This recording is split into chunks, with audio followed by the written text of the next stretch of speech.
What, in your mind, is the immediate fallout here? Are we going to see regulation coming down the pike? Thank you very much for having me on the show again. It's really good to be back, especially to talk about this. I think first thing I want to say is that at least MidChains, our organization, which is fully regulated in ADGM as an exchange and custodian, is not impacted. So we're not directly impacted. We had no direct ties to FTX.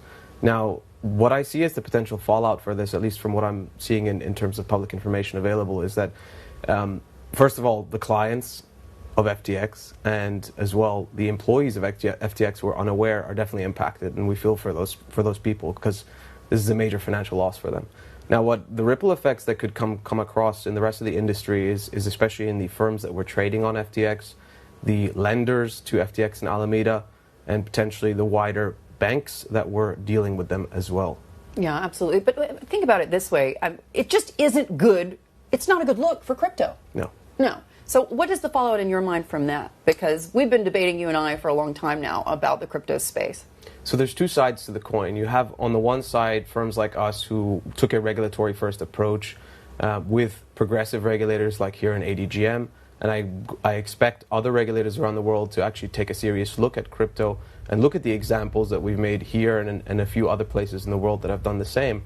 And on the other side of that, what we're seeing a lot on the internet, at least among, call it, the early adopters, is people are going back to self-custody, holding their own assets on their own devices and trading only on programmatic, decentralized venues, which aren't necessarily, or at least allegedly, controlled by people. And that's because there's a serious trust deficit in the industry. This is going to take years to rebuild, Basil. So what can exchange operators do now to try and firm up public confidence in their operations? Because obviously this is going to have ongoing impacts for the industry for much, much longer to come. This isn't something that you can just repair and rebuild overnight. Why should people trust you? So I agree with that point. It's going to take a long time, and I think that a lot of exchange CEOs out there are trying to regain trust and rebuild trust by showing what they're calling proof of reserves. Although it's a nice step in the right direction, I think it's not quite enough because reserves can be moved around at any time, and it doesn't show the liability side of the balance sheet or what the creditors could potentially take from those venues, custodians, exchanges, brokers, etc. What would work, in my view, is really going back down to basics.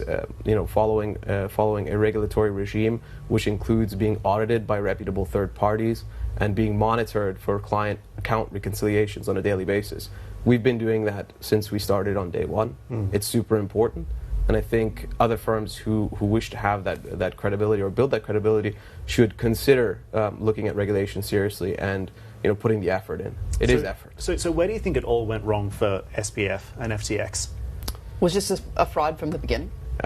It's hard to say. I don't actually know because I don't know people on the inside who would share such information.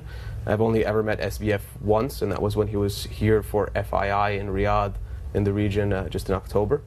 Did you trust him when you met him? Honestly, it was a very short meeting. I didn't have enough information to make a character judgment.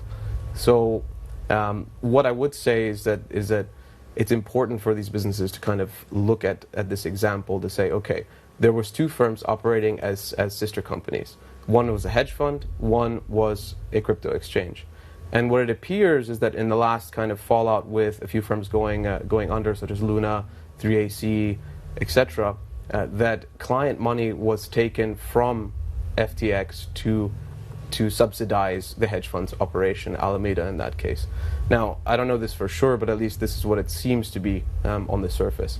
And that, for example, would be illegal in our case, as far as a regulated exchange is concerned. Client money is client money, and we're legally bound to hold client money one-to-one, because if we don't, then it's misappropriation. It seems that that's the misstep. When you think about what happens next, is this the end, in your mind, of the crypto evangelists?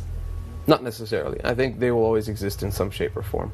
Well, the bigger question as well is how quickly that regulation is going to come down the pike, at least from the U.S. Correct. I think a lot hinges on what the U.S. will decide, at least for the bigger players that are based there. Yeah. So this commingling of funds, how do you think it can be avoided in the future, and why was it allowed to happen in the first place? Because the other issue was FTX was also using one of its own tokens that it created as collateral.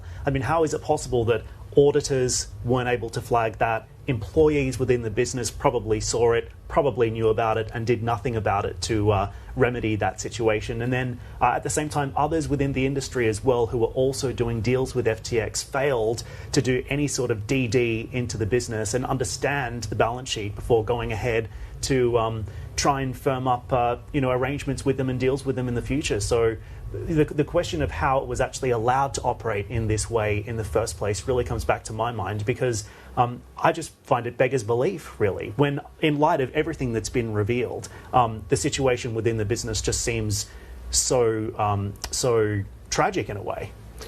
I fully agree with you, and it's really hard to say because they had some very, very reputable investors on their cap table From Sequoia as well. down. Yes, exactly. So I would think that these firms are very, very much capable of doing the in-depth DD required, but I think that in this particular case, it's really hard to say from the outside what really happened and what really went wrong. It could be a case that everything was fine until recent events earlier in the year when the actual sort of transfer of funds from FTX to Alameda happened.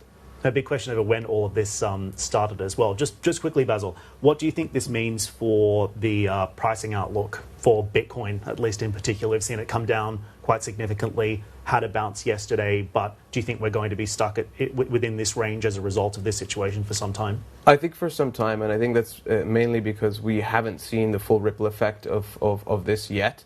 I'm sure even some of the firms in this part of the world are going to be impacted. It's one of these things where as firms continue to become impacted and that knowledge becomes public, it's going to continue to shake confidence.